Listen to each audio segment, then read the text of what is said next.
Zlato. Věčná hodnota prověřená staletími. Symbol bohatství, jistoty a stability. Představujeme vám české korunovační klenoty na oficiální cihličce z ryzího zlata. Ano, slyšíte správně. Korunovační klenoty vyražené do nejcennějšího kovu. Svatováclavská koruna, žezlo i jablko jsou součástí svatovíckého pokladu. Sloužily při korunovacích českých panovníků a jsou dnes nejcennějším dokladem národní identity. A teď to nejlepší. Cena.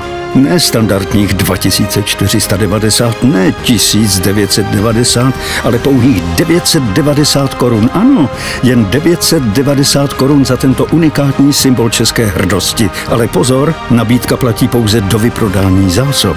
A jako bonus dostane prvních 500 zákazníků hodnotný dárek. Získejte své zlato za 990 korun ještě dnes na www.národniklenoty.cz.